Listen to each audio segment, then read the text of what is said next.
Welcome to the WIPD What If podcast that is a work in progress. I am your host, Jim James Couture, at the Slim James on Twitter, at GS Comics on Instagram.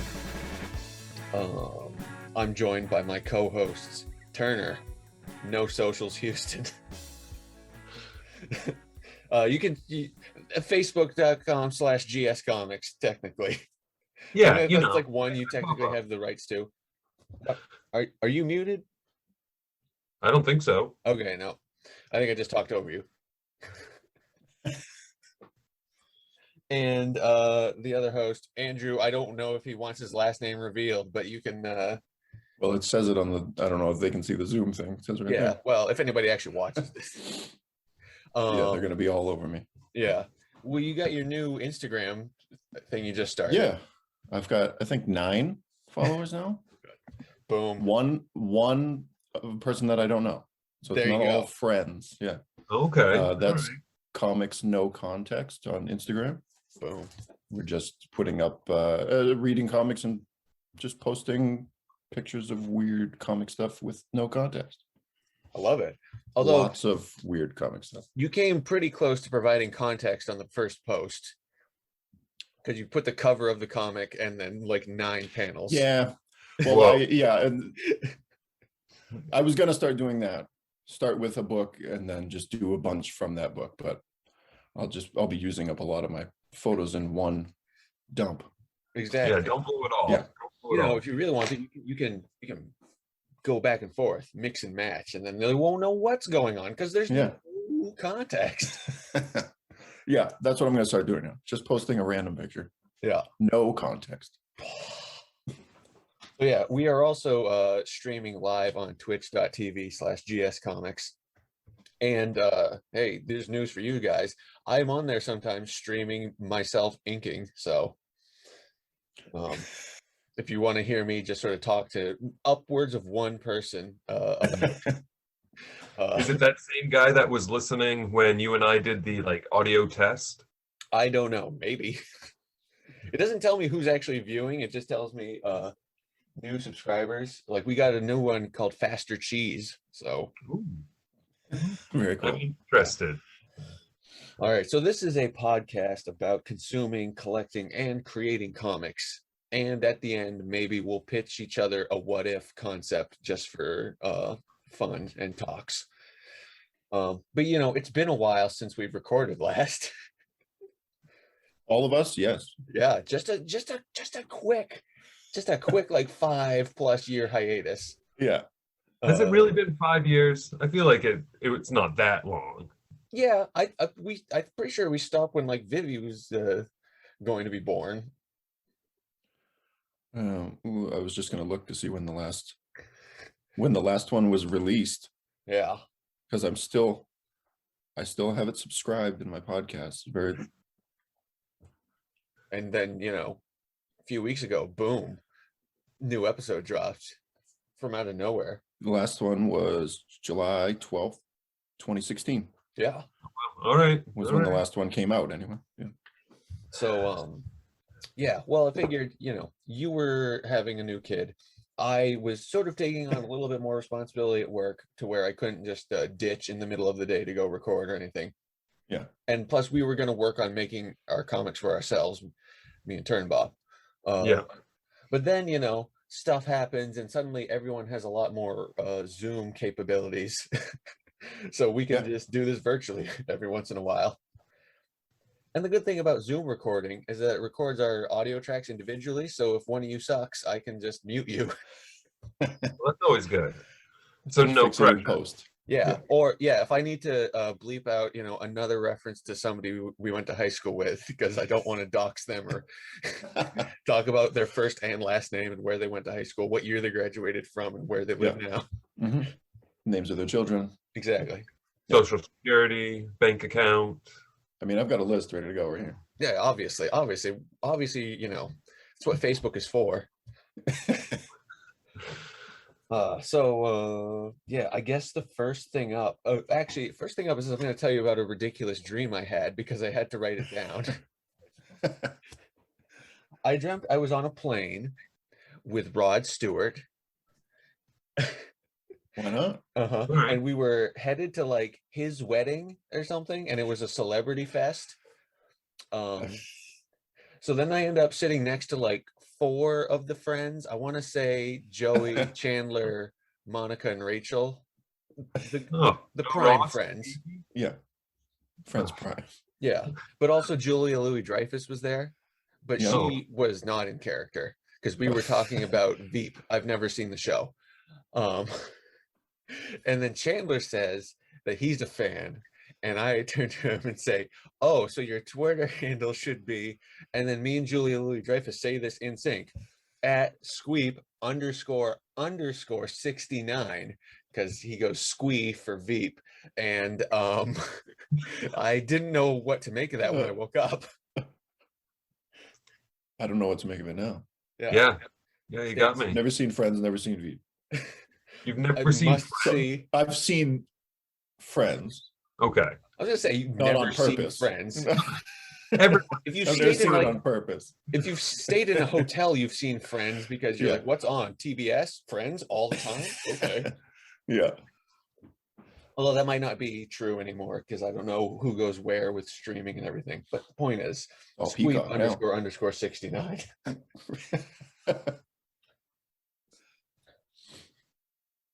Yeah. So, I'm just reading my notes and saw the word phallic imagery. But that's for later. That from your dream too. Yeah. I wish. Rod Stewart. Why do you think they call him Rod Stewart? It was either that or Pipe McCoy. Yep. Okay, so yeah, I guess the first actual segment of the podcast is Comic of the Week. And I'd sing a jingle, but I don't want to. Plus, You I can don't think make you a guys song have later. heard Everything is Average Nowadays by the Kaiser Chiefs. So the tune would just be lost on you, and I would just be saying words. that's what you're doing now, though, and it's okay. Like, What am I doing now? talking about Kaiser Chiefs, Oh, yeah, so well, just saying words.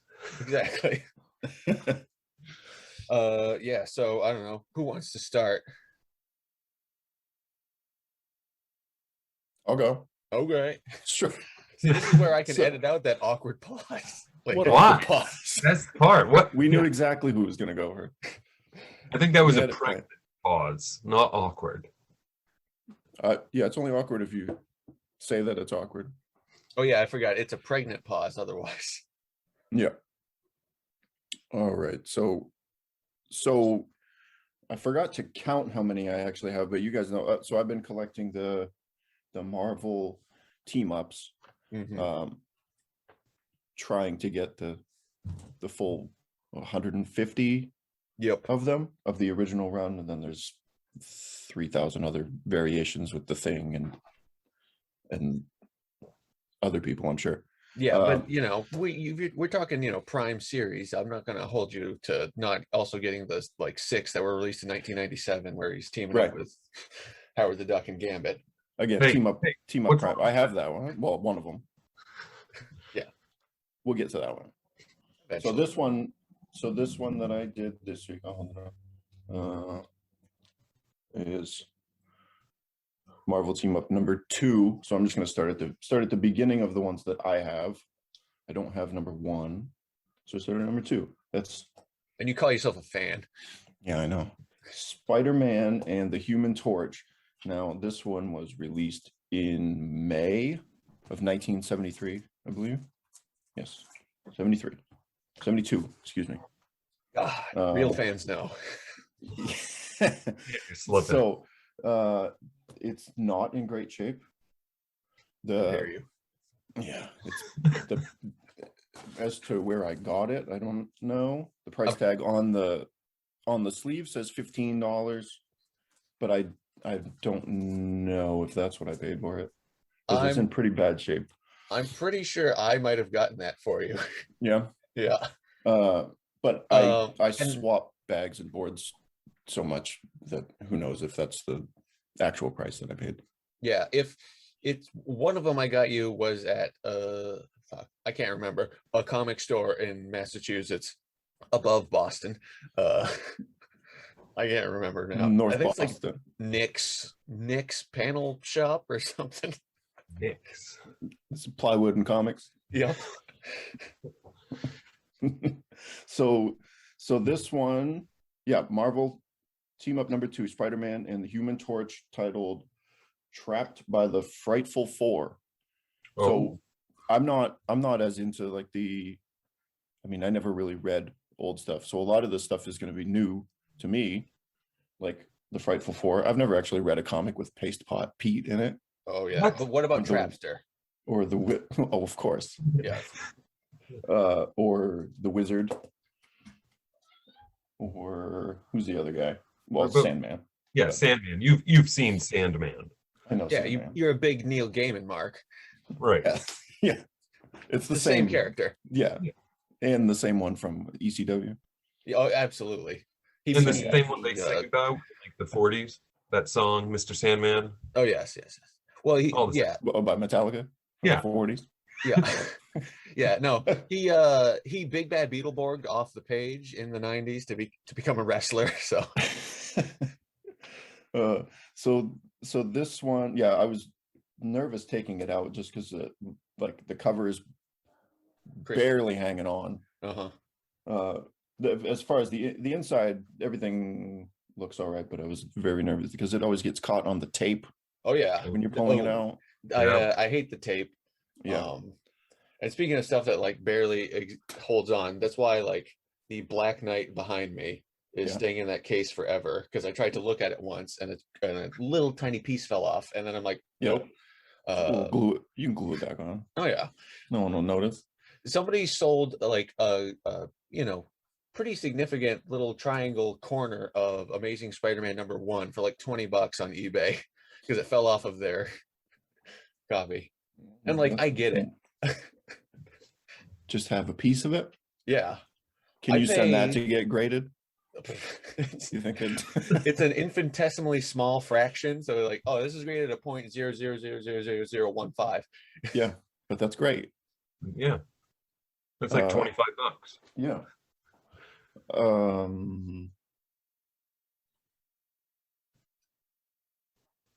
See, that was an awkward pause. You can edit that one out. Oh, damn it. So this one, May 1972, editor Stan Lee, writer Gary Conway, artist Ross Andrew, Andru, Andrew, No, I'm not. Jim Mooney, and letterer Sam Rosen. So the gang's I'm all not here. yes, all the big hitters, heavy hitters here. So this one starts with, so I'm not sure, I don't have the first one, so I'm not sure how much it, because the first issue is also Spider-Man and Human Torch. Yeah. Well, So Spider-Man obviously dies, and then Human Torch has to bring him back to life. So, What? so this one starts with Johnny Storm is just he's on a dock being mopey and broody about something. Apparently the Fantastic Four left to go to Chicago and left him there for some reason. And So it's like a he's- reverse Home Alone situation. Sorry, Yeah, so reverse Home he's- Alone 2. Yes. So he's staying in the tower by himself. There's like sheets all over the furniture and everything. Like they really like left him there. Like they moved out, or I guess. And then Okay. he was like he didn't pick up his phone or something, so they just left without him. Peace out. There's no time. Right. And there's no way that he could possibly get to Chicago. no. I mean, so he's staying there holding on the fort. So he's sitting on the dock Of the bay.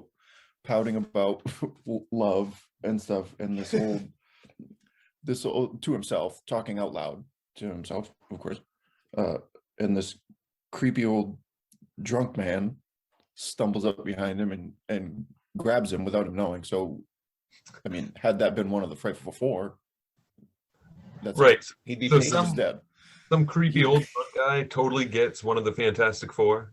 Yeah, he comes up behind him and just grabs him on the shoulder. Huh. Huh. Yeah, and then obviously Johnny Storm is startled, and then he starts talking about they start talking about friendship,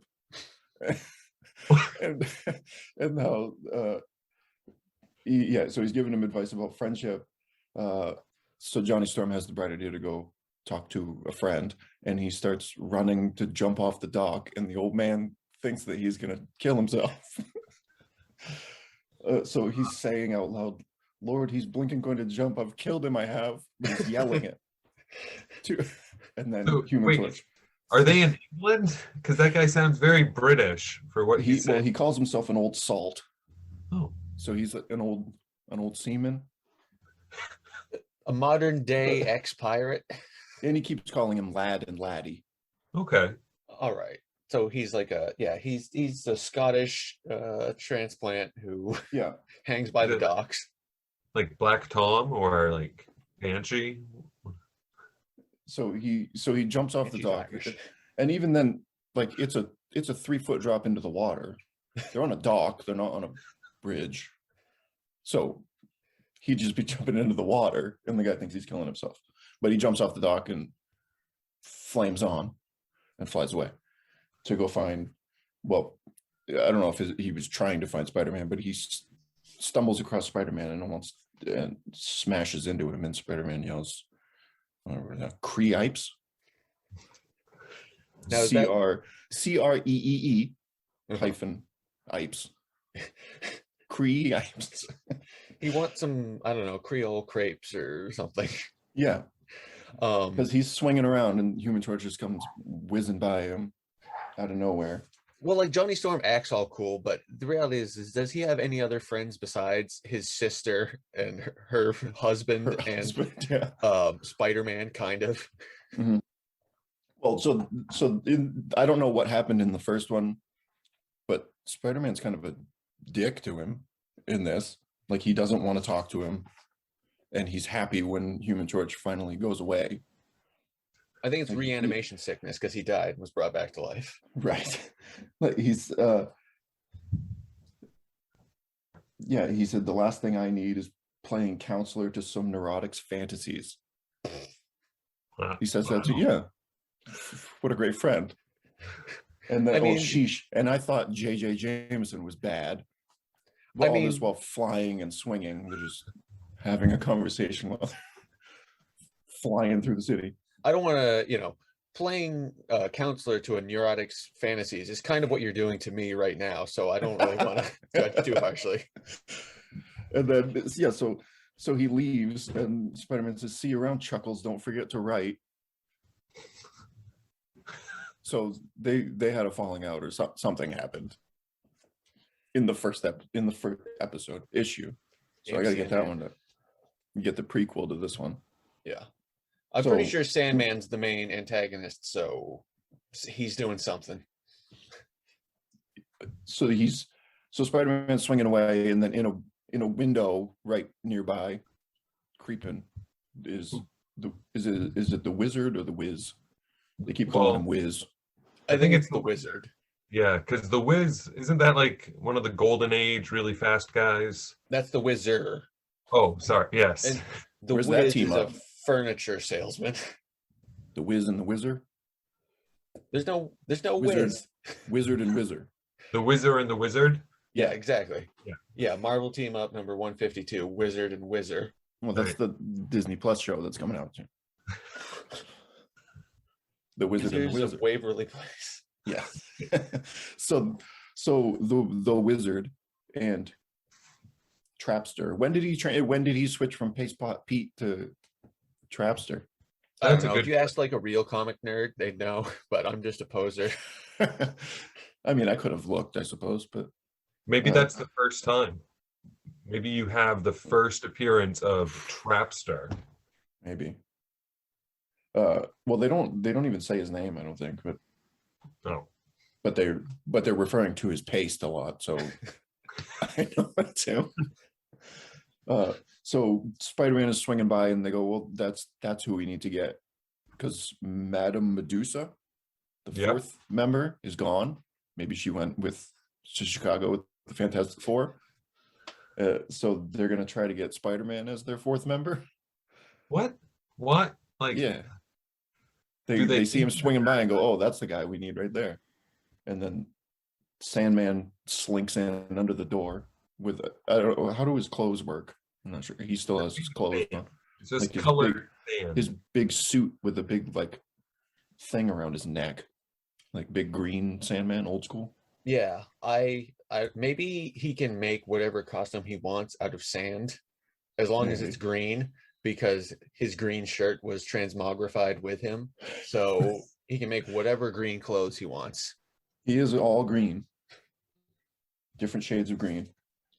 And you notice in these old books that they're every every other page is an ad for like steroids, those things, the big muscle. This one's for a big muscle book. And then the one before is also for let me prove I can make you a new man. Yeah. So you can kick dirt in bullies' faces or back. Yeah, that's what this one is. Yeah, bullies' there's a face. little comic strip about somebody getting sand kicked in his face. Wait till you see the ads in my comic. They're gonna blow you away. It's the best part. So Johnny goes away and he's sitting in a cafe by himself, and this is when he's talking about how the Fantastic Four left without him, pouting again. He went back. He goes back to his apartment. Somebody rings the doorbell or rings the buzzer of the tower. What's that called? The Baxter Building. The The Baxter plaza. Building. Or plaza. Are they the only ones in the Baxter Building? Fantastic Four, or their sometimes. offices? Yeah, sometimes when They have a it's Lynch office in there.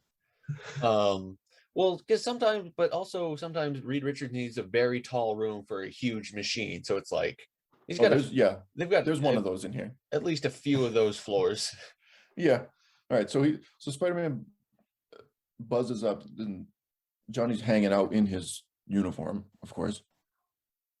So he goes down to meet Spider-Man in the lobby. He gets out of the elevator, and Spider-Man sacks him in the mouth. And then they start fighting. So this Yeah, isn't no, even a this is- Marvel team up at all. Not right now. Marvel versus. Yeah, so Johnny's all confused because Spider-Man punches him in the face, and then Sandman is right behind him, hanging out. So now he walks him. W-O-K. That's a good one. Uh-huh. Which it looks like he just backhands him, and that's the sound it makes when he So he doesn't hit him with a walk. no Damn backhand. it. So they start fighting. Johnny doesn't want to hurt him, so he doesn't flame on. So he's just getting his ass kicked, and then he's big time. That's when he says, "It's all over. The money's on the table, and now we'll play the big boys game for keeps." So then Spider-Man webs him up while the other three of the Frightful Four are just standing in the corner cheering him on. Like, look out, Wiz, here he comes, but he's not actually even trying to fight any of them. He's only fighting Spider-Man. So Spider-Man webs him up, and then Johnny finally flames on again and burns all the webs off. And then that's when he says, you're still shooting that gray gunk like you had it patented. Oh snap. On Spider-Man's webs, gray gunk.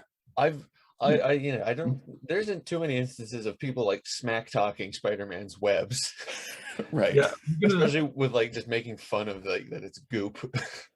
Are you gonna put that on your Instagram? That's a good panel with no context. That's on there. All right. That's on my first post. Dump. Yeah, on his big dump. Oh man, I got to get on the Insta. Yeah, so they fight a bunch. Spidey's not saying anything, so Johnny Storm figures, well, obviously something is up because Spider-Man is fighting him, but he's also not talking. He slams Johnny down and knocks him out. And he starts having some weird nightmares about Spider-Man, and when he wakes up, he's in a straitjacket, and his legs are encased in paste. Paste legs Pete. Yeah. So he they have him in a separate room, so he rolls out and he can kind of see what they're doing. They're all the four of them are hanging out.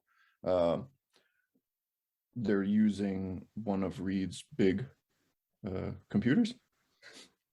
That's the word this day and age. Sure. Yeah. Sure.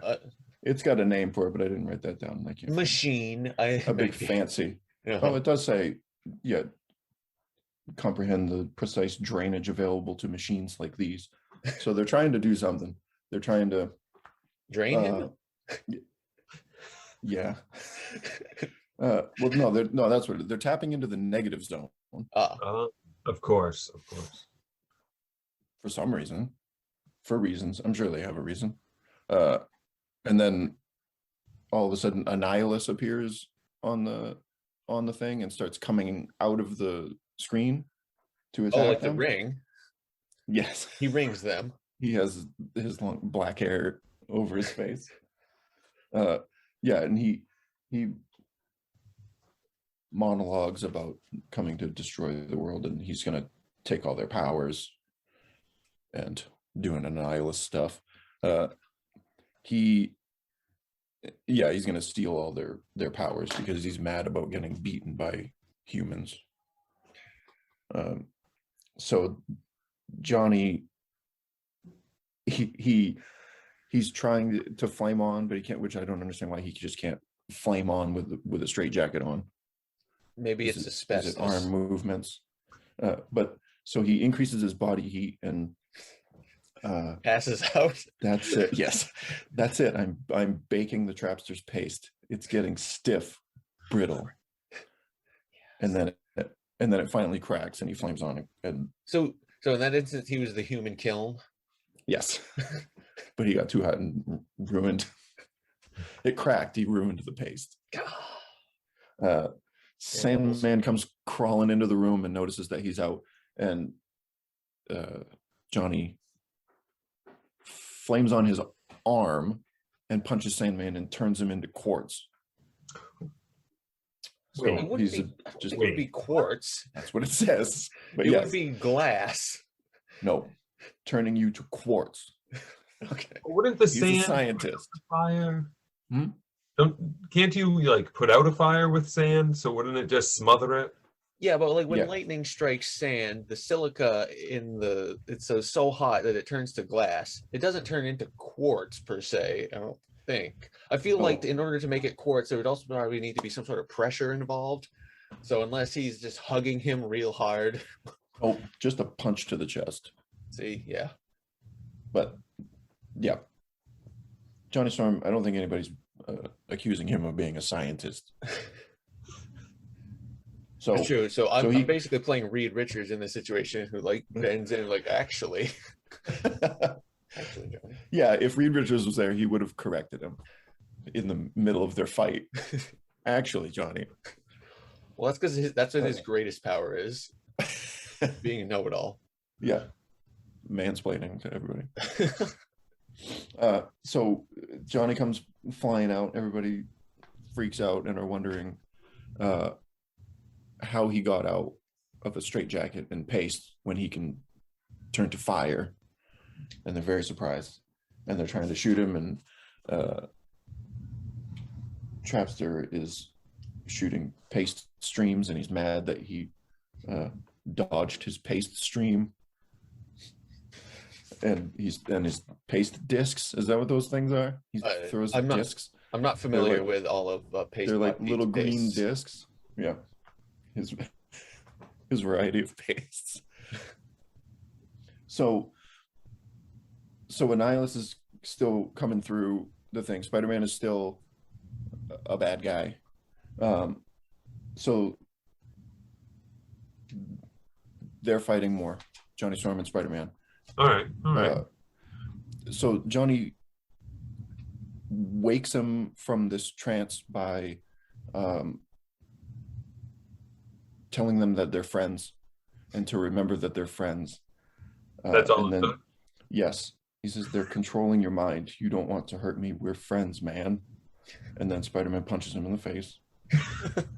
And then he says, you've got to fight it. You're not their patsy. You're a free man. That's all that's important. Can't you understand that? And then he screams, you're a free man. in his face, and then that's what does it. That's what breaks the wizard's trance over him. Spider-Man remembers that he's a free man and that Johnny is his friend, and then they fight against the frightful three, and Annihilus is 3/4 of the way out of the screen of this machine. Take your time. Yeah, he's so they Johnny Storm calls Trapster pockets because he's got a bunch of pockets to hold his face. He says, "That's what you think, pockets." And then Spider-Man rips the front of his shirt off so he can't get to his paste stuff. So Trapster is still fighting, but he's missing the front part of his shirt.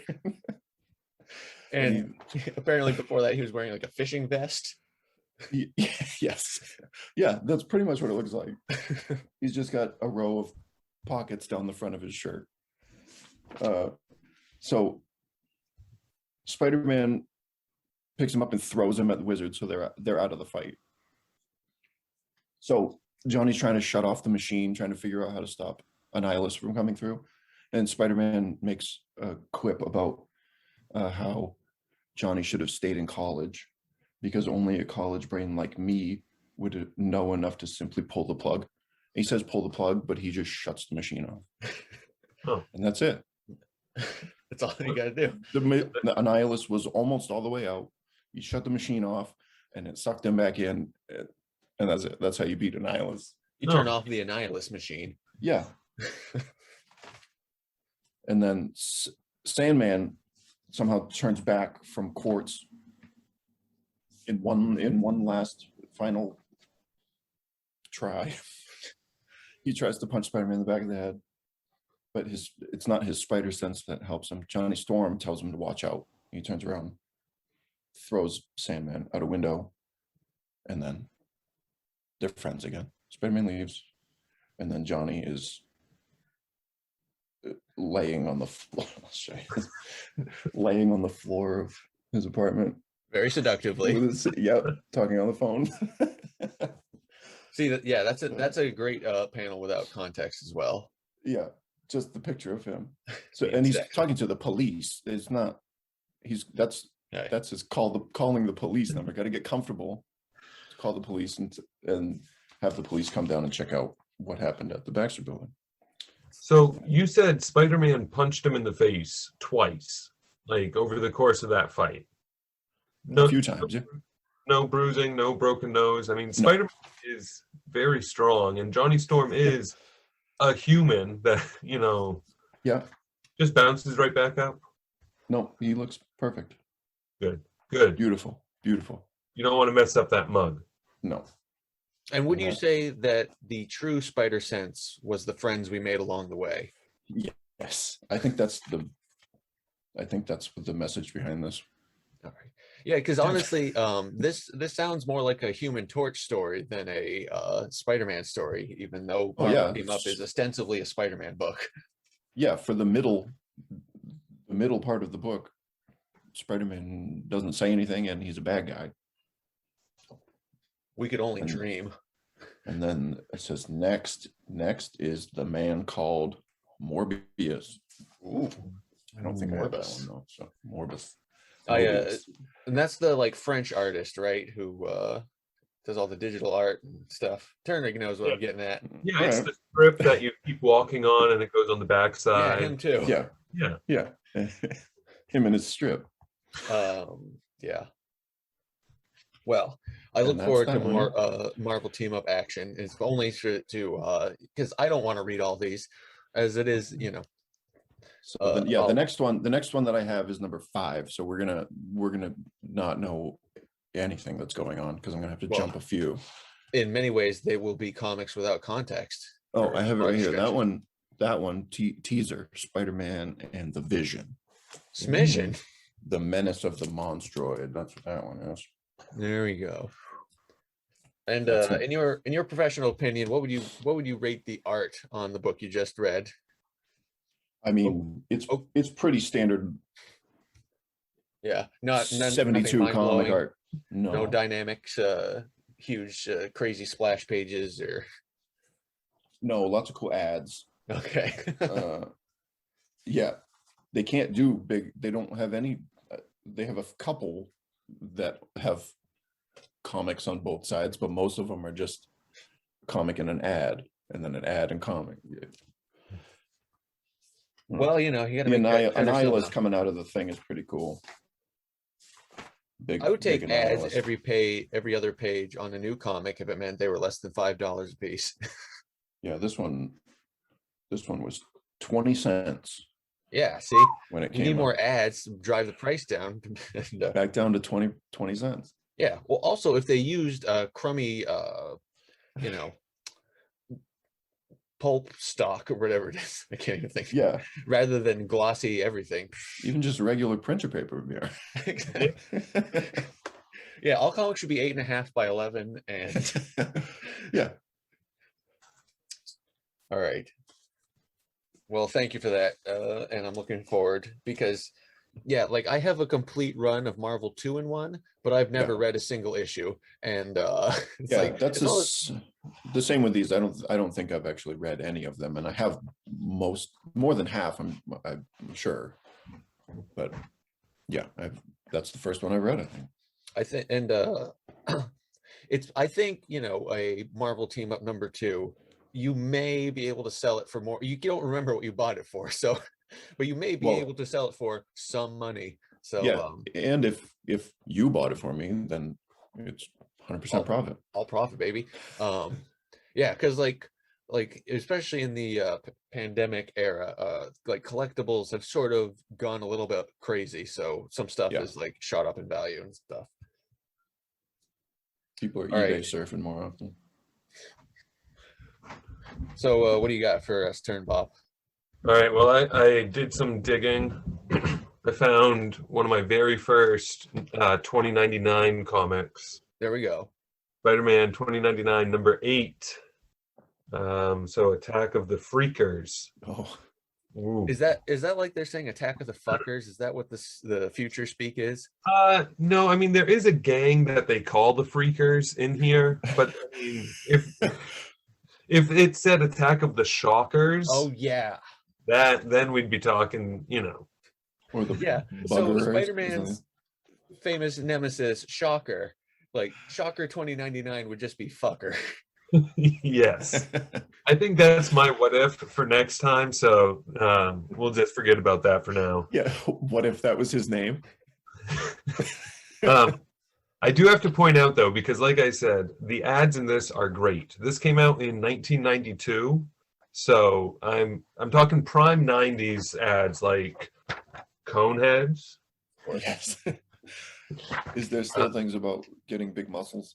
No, there's no big muscles, but there are devil dogs. I'll take some of that. Do those have promo comics? Yes, yeah, Okay. they do. They have mini comics that come with them. Shit. And you know, I like to collect promo comics. Spoiler alert for what I have coming up in a few well, you minutes. better write that down. Put that on the list. Devil Dogs mini comics. I think the best one though might be on the back because it is a comic ad. Zit Fighters from Outer Space. Yes. Is that an actual comic, or is that just like a Clearasil ad or something? It's just like a Clearasil type ad. Yeah, it's like the Hostess ads, but for pimples. But on the back side, there are some Dino Rocks. So nice. I think that's what you know, could really sort of bring back a wholesome element. Is we have ads in comics, also make them mini comics. Right, like the Hostess ads of yesteryear. Yeah. Or you know, we're advertising Snapchat, but it's like a little comic with, or Mark Zuckerberg is explaining to kids the value of Facebook tracking all your data, but it's a cartoon Mark Zuckerberg. And Spider-Man's there. Exactly. The only other ads in here that are sort of like muscle ads, I guess, because it shows strong people. Cialis. No, it's trading cards, baseball cards. Okay. Oh, that's a strong mustache. So that's exactly what I was just going to say. There are 2 double-page spreads for baseball cards. So That's another collector's thing that's hot these days. People But going into crazy the for cards. into the story part of this, I guess. I got this at Martin's when I was a kid for a quarter. So you bought it when you saw it. Getting a couple handfuls of Spider-Man comics at Martin's for like a quarter each. You know, as one does. Yeah. Remember this? I have a How do couple you guys comics. remember how you get these very specific comics? Because like for a long time, this was one of my only comics. Like Yeah. it was one of the first Spider-Man comics, so I probably read it, I don't know, 50, 60 times Yeah. just because I didn't have any others. Yeah, I remember like the first comic I got was like from the Lisbon flea market, and then there was a couple I remember getting from the like the Lisbon schoolhouse, the yellow one by the old elementary school. Yep. And I can remember the specific issues because it's Avengers where they're fighting the big robot thing, and Machine Man comic. So And that's what first one started stick your with you. love for Machine Man. Yeah. Yeah, so I had gotten this one in number 5. So I didn't have like 1, 2, 3, or 4 or a bunch of other things. So I had no idea what was going on, other than, hey, it's the future. And Spider-Man's costume was really cool. I like the, the webbing type cape thing and the black and the red. It's neat. And in this one, he's basically just in a church hanging out when the Vulture comes through, but it's a new 2099 Vulture. So he's a little more brutal. He's not just an old man with green wings. He's like young and in shape and Sexy. claws. Yeah, very sexy. Is it the same Vulture? He's just kept young? No. So he didn't just Years? keep eating Spider-Man's parents. I mean, I guess it could have been if he kept draining people's lives for 100 years, but that's never addressed, so I don't think so. He could have just got really good at his job. And then... Yeah. I mean, that could be your what if. What if the Vulture was really good at his job? What if he was too good at his job and he turned into a Benjamin Button? Oh God. Didn't that happen? Vulture Like, babies. the TV show? I feel like in the animated series, maybe he took too much and got turned into a baby. I don't thought maybe he tried to absorb something. A baby. I don't know. No, I think it like overloaded or something and went backwards, and he was old. Because I can remember he had hair, and then at the end of the episode, he was bald. No, well, babies are bald. But I mean, it was very weird as a kid because it's so much more brutal. Because of course, this is the '90s when everything had to be very edgy. The art's not bad, but it's mostly just him and the Vulture fighting. And the Vulture's got like Wolverine claws, so he's ripping through people and killing people. But then the weirdest thing, well, I don't know, weirdest, but as a kid it was weird, is sort of at the end, he just lets the Vulture drop. Instead of saving him, and he even says, "Now I just snag him with my webbing before he winds up a bloody smear on," Oops. lets him fall. He doesn't even. So he was just saying that in case anybody was listening. Yeah, he's just Oh, saying no. this out loud, but I'm not actually going to catch him. Yeah. He I doesn't even tried. have, he doesn't even have the decency to snap his neck. No, and then it goes just like the next page is, "I'll swing back, make sure Gabri's okay, and then I'm going home." Like he didn't even go down there and check the dead body, but Well, that's so we can come back later. I go, oh no, someone killed Vulture. and I will say this is great because it does use shock a couple times, like we mentioned. Who the shock wants to know? Shock you. Did they shock you? Yeah.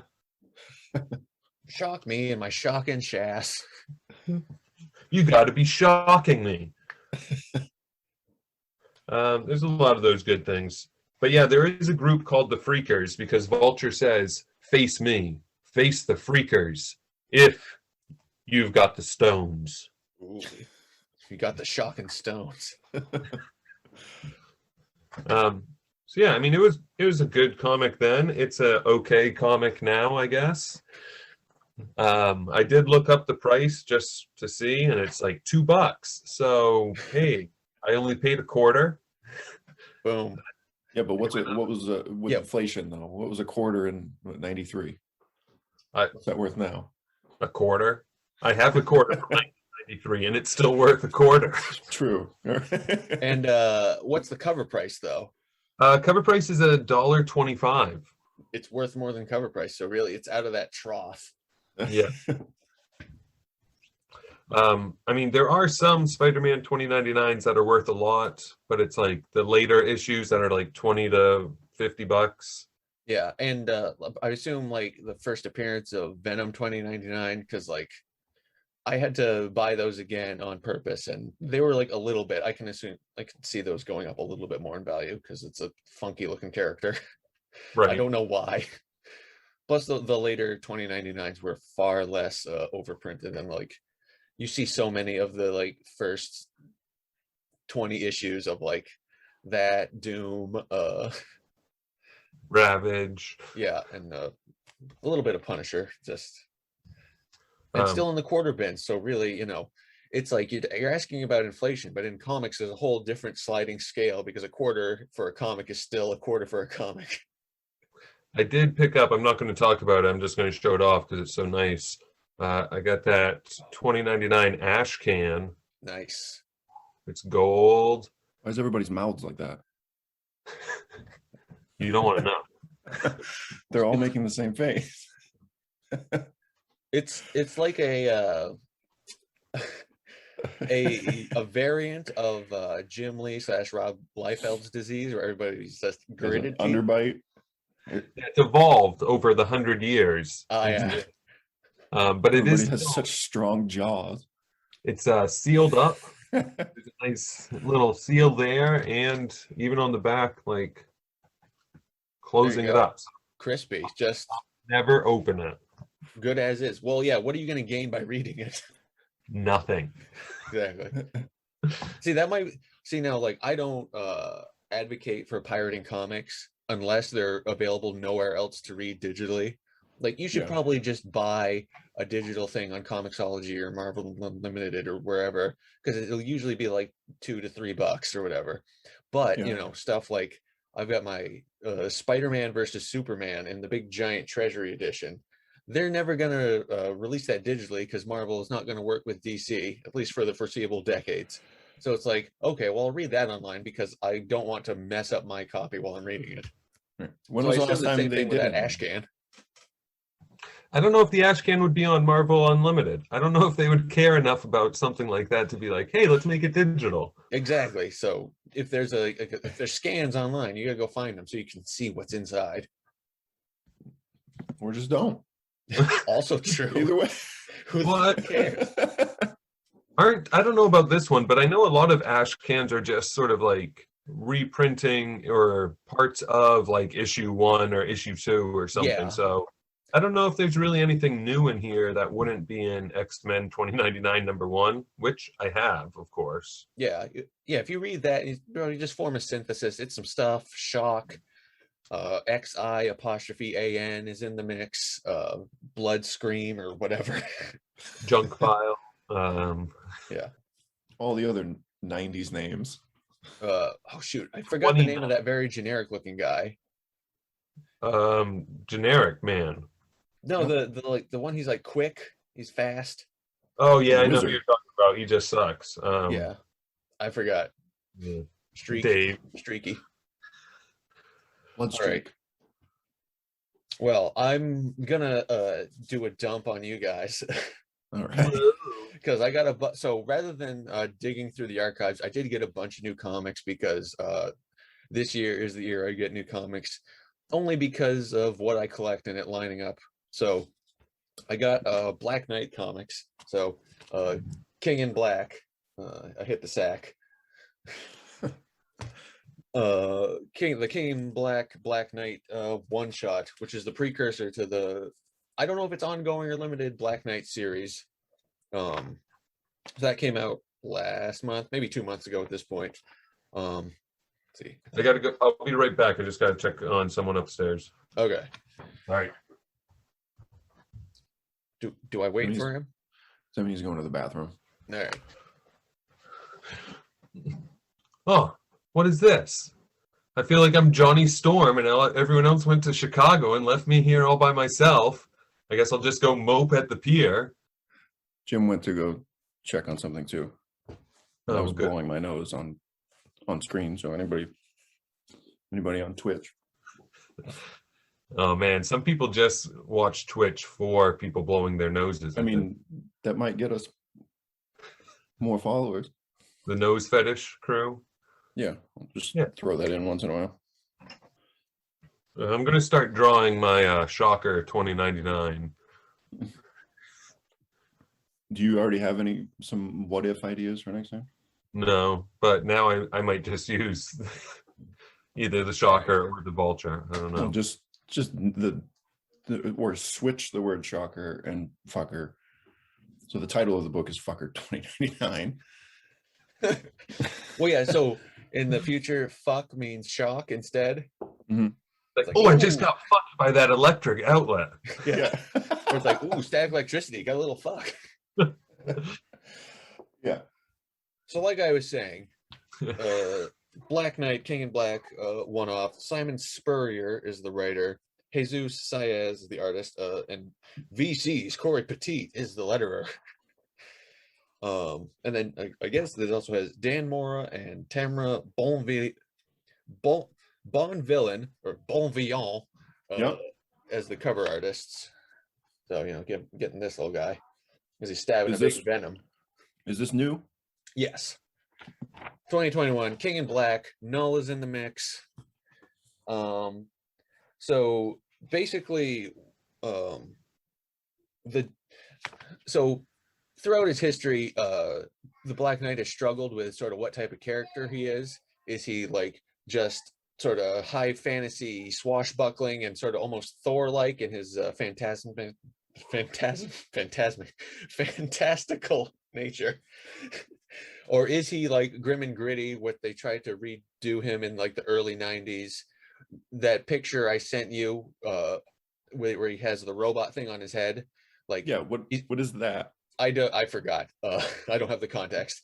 But he like didn't have the helmet and he had red eyes and he's like, and like, I'm technically the leader of the Avengers, and then I get demoted to being leader of the Ultra Force in the Malibu universe. So, and like you can never tell like, is he supposed to be super serious? Is he supposed to be fantastical? Yeah. And of course, in modern comics, everything has to be a little bit funny and goofy. So essentially, this is sort of introducing I think it's introducing the like synthesis of all that. So he's sort of like Thor meets Deadpool meets Spider-Man. In that he's like narrating to himself in sort of whimsical Thor-like English, but then you throw in a whatever, man. And so basically he's being like putting on this facade of the like Thor-like English and fantastical element as sort of a front to mask the darkness inside him that resides in his ebony blade that craves blood. So like basically this comic is sort of about introducing, I think, that narrative style or that narration style. So like he's sort of providing a running narration to the reader, and it's like half Thor and half Spider-Man or Deadpool goofiness because it's a facade and it drops sometimes. And like he's a bit self-deprecating, so like he knows he's like had a history with the Avengers, and he's sort of seen as the black sheep knight.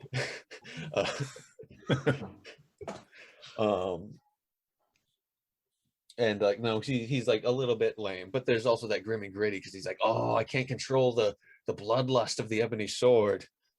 And the art in this one shot is pretty good. It's got the sort of the coloring's got like a bit of a painterly effect, a tiny bit.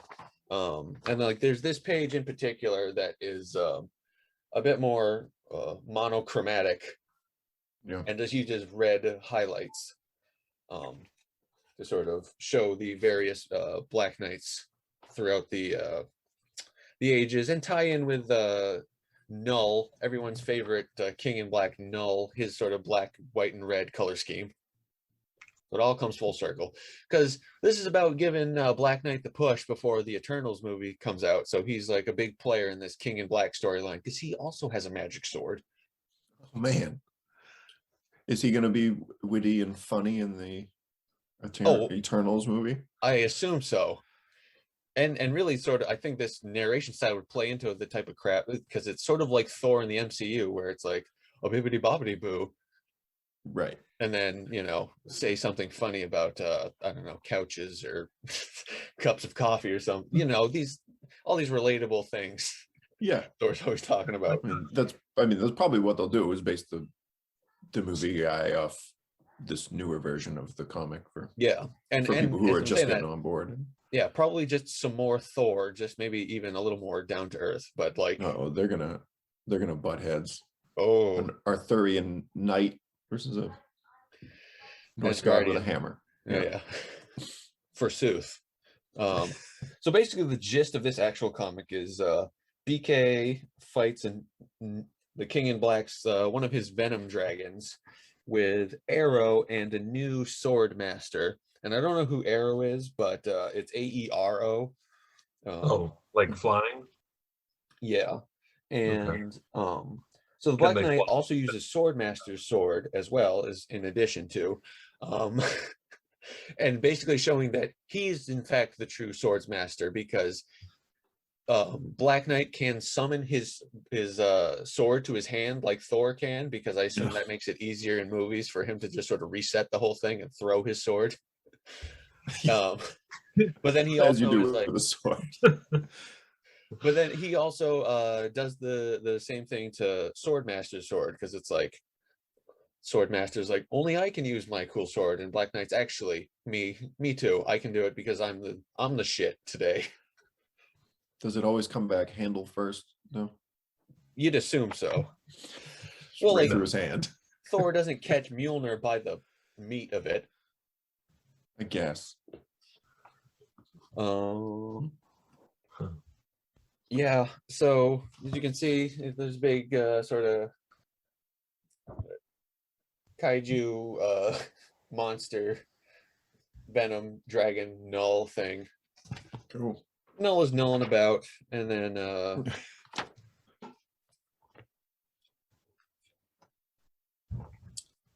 oh, there we go. Yeah, we see him go just Super Saiyan. And that's very Thor. Yeah. With red cape and the helmet wings.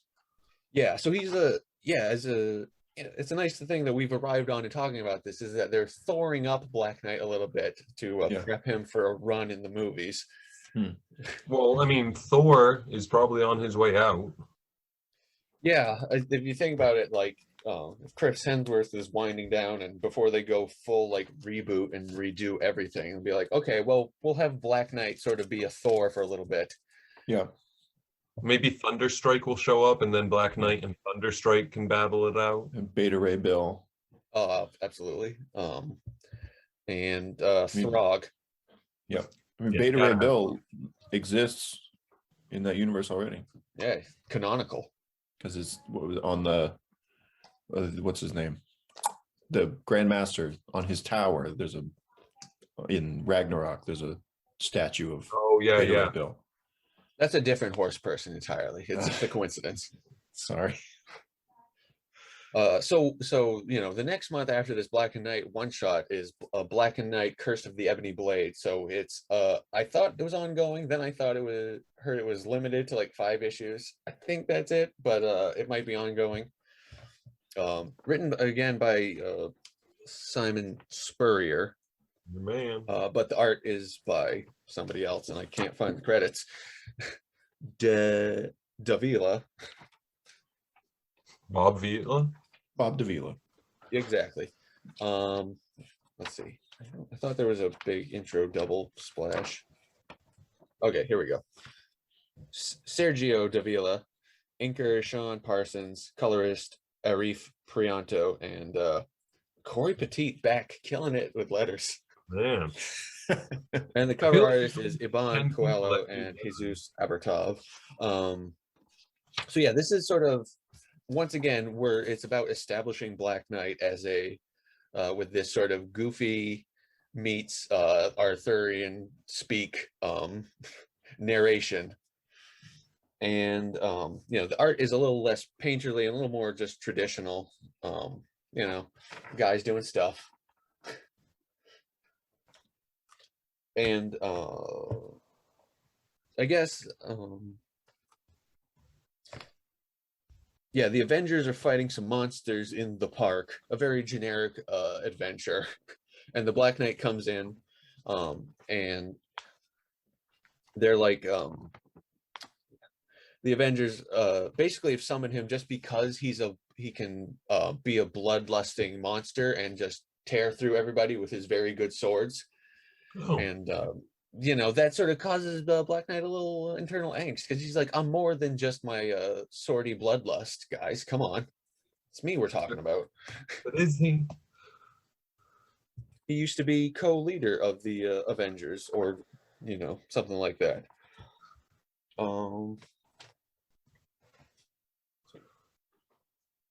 Yeah, so in this, he actually reveals what it wasn't made super apparent in the previous King in Black is that he does the shtick to cover this darkness imprisoning him, all that he sees, absolute horror. So an analog for the audience or something, Jax, not Mortal Kombat Jax, just Jax. Maybe she's a doctor. Like the Cheetos, but they're not Cheetos, they're Jacks. Exactly, Bachman Yeah. Jax. Yes. I think like that's her full name. Shows up at Dane Whitman's castle, which he moved brick by brick from England to somewhere in America. One at a used to be time. DC, but Washington DC, but I'm not sure now. And he has a living goat, a goat man as a butler. Oh, Well, of course he does. So she shows up to see. She's like studying Arthurian stuff and wants to see this living artifact of Arthurian times, because the Black Knight was originally given his sword by Merlin and served in King Arthur, and now it's the descendant and still has the sword, etc., etc. But hey, guess what? In the battle with nope, yeah, there it is. In the battle with the park monsters, the Black Knight gets decapitated. What? Oh. So that's the end? It just stopped? seems like the Smithsonian would step in and take that sword or something. Yeah. So, but at the end, then we see the castle and the sword as like basically reanimated him, but also possibly transported him through time or his consciousness through time. It's unclear. Let's see. Hearken to the preview for issue number 2. Hearken to this most glorious new tales, intrepid readers. For Dane's second chapter shall illuminate upon many hidden truths. So I think we get flashback, possibly while he's quasi-alive with his head sort of off, or not. I don't know. Nearly headless Dane. Exactly. So basically, this is just, once again, more establishing his sort of narration style and showing his relationship with the Avengers, where he's apparently brought in to be their berserker now. So is he like Wolverine? Like he's just that crazy and bloodthirsty? Essentially, yeah. Everybody else has morals and doesn't want to kill people, but sometimes you have to kill people. Exactly. So, you know, he goes in there, swords him up, although then he gets his head cut off. So, womp womp. All right. So, one last new comic I got is Spider-Man Spider Shadow. Now, I didn't realize, but this is actually, where the fuck is the camera? There it is. A what if. Oh. It's not, you know, what if Spider-Man had a shadow? So they've apparently relaunched the what ifs as more of a line, you know, harkening back to the Alternaverse of the 90s. Or like Elseworlds of Yeah. DC? that there's branding on it, but it's not going to be what if the titles aren't what if Spider-Man did a thing. And it's limited series, so we have more time to tell the stories than in the previous one shots where everything is very rushed because you need to set up the story and get through all the action. So basically this asks, what if Spider-Man kept the black symbiote? And basically he becomes rage fueled and kills the Hobgoblin at the end of this. So like this issue is all just set up. It shows that he kept the symbiote as of like his own choice because he likes how it feels, and he thinks, oh, it's a living thing, so you can't get rid of it or kill it. It made a choice. We made a choice. So yeah, this is basically just like setup stuff, and he pushes Mary Jane away because he has crazy rage dreams or whatever. So I'm looking forward to it. I just gave this a brief review and comparing it to the original what if Spider-Man kept the black suit. This one has Thor and the Hulk possessed by the Venom symbiote real quick. So it gets more points for craziness, but it's definitely so much like what is the first like few pages of this is basically this entire book is establishing what's happening. Yeah. And sort of building slowly to Spider-Man losing his shit with the symbiote on. So I'm looking forward to more of these. Although it's I wish I didn't have to keep collecting them, but as a completist, I have to. So are they continuing with that story, or are they doing new ones too? Yeah. So like this is a limited series. So they'll have I think maybe 4 issues. So it'll sort of tell you this what if story in a more traditional way, whereas these are all crazy sprints. The old ones, crazy sprints to just have the watcher dump narration on you, and then something, and then somebody dies at the end, and the end. Yeah. I'll also say I got Black Knight variant covers only because I could get them for cover price, and with shipping they were like $6 a piece. So all black sketch cover, and then this there's one without like the logos on it for like I don't know, $40, and I was like, well, no, I'll just take this for like $4, please. Yeah. So is that black one the Black Knight attacking the Black Forest campground at midnight? Exactly. Okay. And one more to just actually go with the spirit of comic of the week is the Avengers Charleston Chew promo special. And I got this because it's got Black Knight in the mix, and I collect promo comics, so I had to. And it's got I'll show you real quick. Easy on that Watch that tape. Oh. It's got crispy trading cards. Oh, there we go. Crispy trading cards inside, including Black Knight and Captain America back to back as co-leaders of the Avengers. But I mean, can anyone really be a co-leader if Captain America is the other one? I mean, if it comes down to a crisis, who are you going to ask? Captain America or anyone else? Well, they both have leather jackets. Oh, okay. He's assistant to the regional manager right. of the Avengers. And in that, there's like some elemental dudes or whatever, and then they fight a guy made completely out of vibranium, and then he just walks off into the forest afterwards. Into the sunset. Yeah, exactly. And incredible Hulk music playing. It's not really clear if it's canonical or not, so it doesn't really matter if this guy's still out there being made of pure vibranium. Well, that's now he's Bigfoot. Okay. Those are the sightings that everybody sees. All right. So the next segment, go real quick, is what are you working on? Where did I put that? Oh, yeah. So I'm starting to draw my Fucker 2099. Already.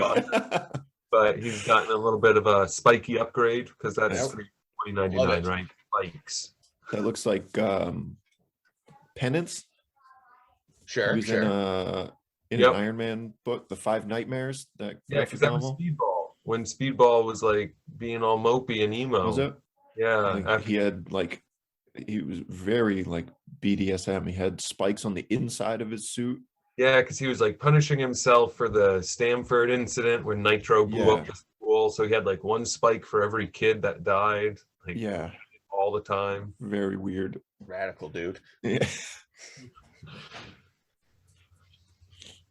All right. Well, I like that sketch, Turner, and it's actually playing into like I need to work on a quick cover art for my what if pitch coming up next. I forgot to do that because I'm working on other stuff.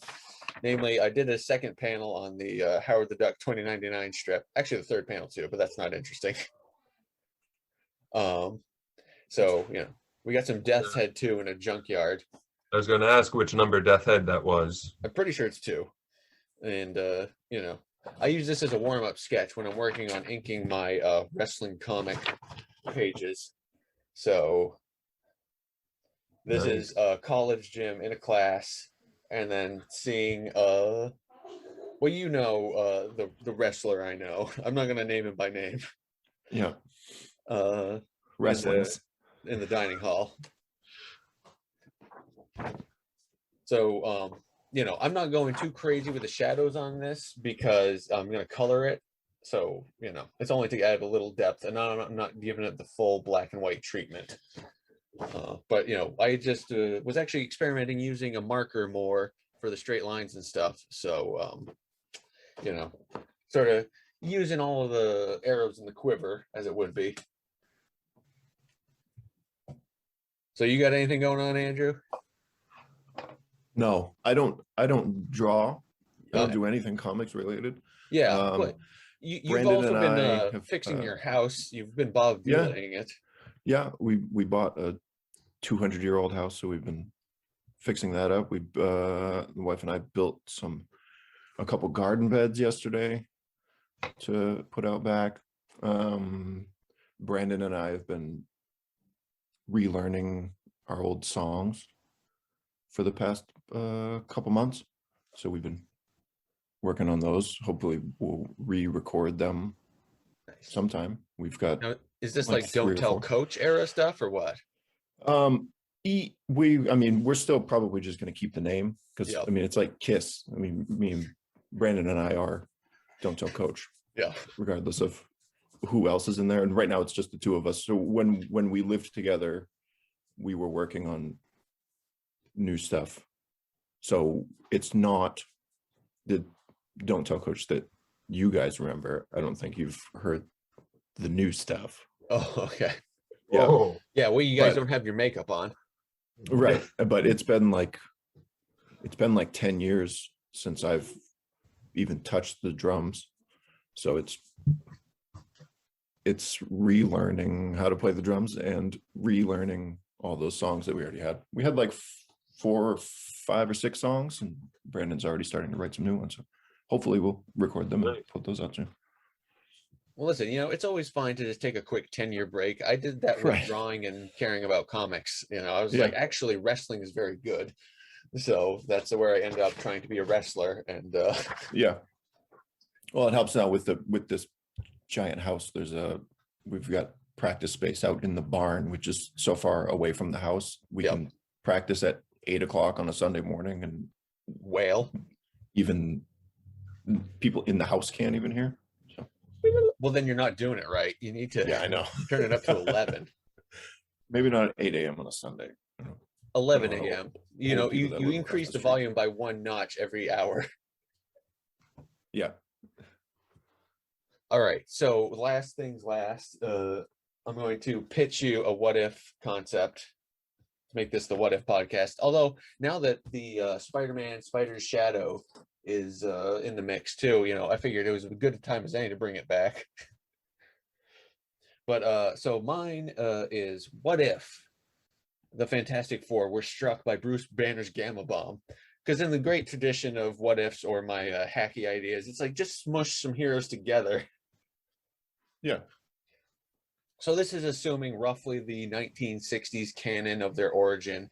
So if there's any updates about like how they went into space and all that stuff. I don't want to hear that. See, I'm writing this like it was in the 1980s, and the 60s canon is still lock, stock, and barrel. So for our intro, we'll have probably the Watcher just tell us the slightest breeze can change the world and all that jazz, because we see both the Fantastic Four's launch and Banner's bomb test get delayed to the same day. Oh, That's poor planning. I know. So the Fantastic Four do their thing and re-enter the Earth, careening towards Banner's test site. Distracted by the spaceship crashing onto his site, Bruce doesn't notice Rick Jones driving onto the Gamma bomb test site as well. Then, Who? Rick Jones. Rick Jones. Who? That's a timely reference. Yeah. Yeah. See, this is where I'm going to mute your track. So they're already the Fantastic Four. They've already got those powers. Yes. Yeah, they've already been cosmic. Okay, so the four emerge relatively unscathed from their crashed ship. So they're but because they've crashed on a military test site, they're brought to a military facility by General Thaddeus Thunderbolt Ross. So we cut back to the crash site. A mysterious figure is inspecting it. That night, their powers emerge, the Fantastic Fours. So, I don't know if you've read any of the Immortal Hulk that's come out recently, but a lot of that is gamma-related body horror. So, the Hulk has crazy transformations and gets ripped apart from the inside, or like I have a graphic novel compilation of like the first 5. A trade, as they call it in the industry. and like the Sasquatch is there, and so like it's like they kill the Sasquatch, but he comes back at night because the Sasquatch part of him is quasi-immortal, and it's the same thing with Hulk. So there's a lot of body horror going on. So that's sort of the direction I'm taking. I'm imagining this Fantastic Four. So the Reed is the leader, and his brain is just bursting out of his skull because he's like the leader. And it's just his cranium is just stretching to the max, and it's quite painful. Johnny is the human reactor rather than the human torch, and he's untouchable because of the heat and all the radiation around. And it might also be that his bones have exploded into nothing, and he's just a walking being of energy. Like and Dr. Ben is the Abomination. That's what he dubs himself, because another great trope of What If is to reuse other Marvel characters for these new portmanteau of characters. Yeah. So he's the Abomination. So at first his skin crusts over like the Thing, but then as he becomes enraged, he gets larger and bursts out of his skin. So it's like cracking and sort of maybe bleeding or like raw green underneath. So he's also in great pain as his skin tears as he moves, and it becomes more enraged and more hulky. And Sue is the, for lack of a better word, intangible woman, with her particles accelerating past the speed of light. She's either a living ghost or she might be dead, and this is all just a figment of Reed's guilt-rattled brain.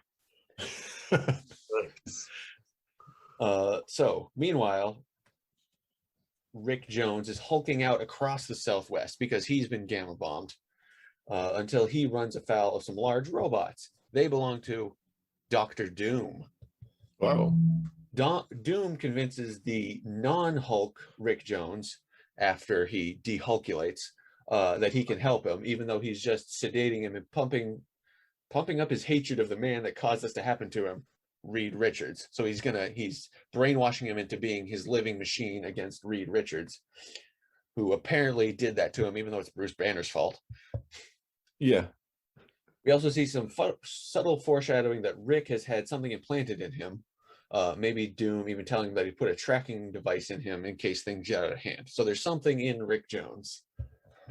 So then the Fantastic Four or 3 are lashing out against the military as they try to subdue the Ben, and the fact that they've had these powers and now the military wants to control or contain them. So they're lashing out. So battle ensues.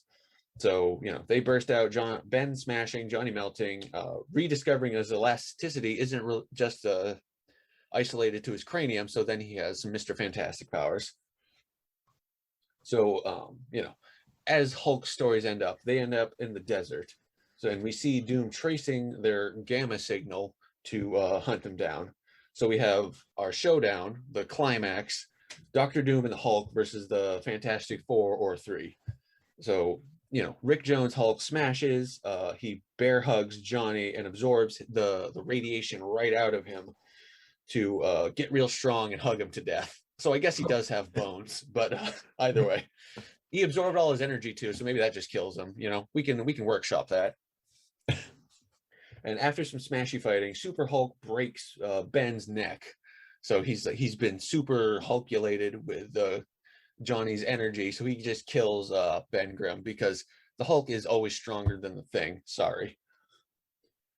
Yeah. And realizing he's gotten 2 or possibly 3 of the people closest to him killed, Reed surrenders to Doctor Doom with Hulk off in the distance. And, the I'm sorry, Sue. He's talking to the Sue that may or may not exist anymore. So then Thunderbolt Ross arrives on the scene. Thanks Doom for capturing this fugitive and triple murderer.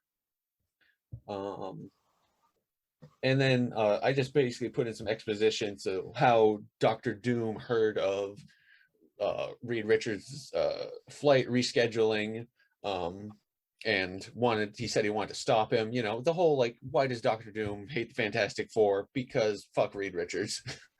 Yeah. So basically, because Doctor Doom helped subdue the Fantastic Four, he ends up basically Thunderbolt Ross offers him a spot on Shield. So we have Doctor Doom, leader of Shield. See, more smushing together. And the big twist at the end, or I guess the twist is the Shield thing, because I skipped this last part, but also after using his living weapon, Doctor Doom presses the button for the implant in Rick Jones' skull and explodes his head, killing him. And because Thunderbolt Ross likes the dead Hulk, he offers him Shield. And I'm thinking, we end on Doctor Doom saying something silly like, behind every shield, you must swing a sword. But once again, that line is a subject to workshop. Oh, it's perfect. Oh, yeah. Yeah. Don't change it. Just leave it as is. Yeah. So what do you guys think of my pitch? I like it. I like how your Hulk sort of was like red hulking it with the absorbing the powers. Mm-hmm. Some more smushing of thing. Yeah, very good. Mine will not be as in depth, I'm sure. Well, it can be a springboard for conversation rather than just me talking a lot. Yeah. No, it's very cool. All right. Are you gonna, when you do them, are you gonna draw? I'm gonna work on something. It might just be quick with markers and stuff, but we'll see. But yeah, that's definitely a little something like cover art or character designs or something. Yeah.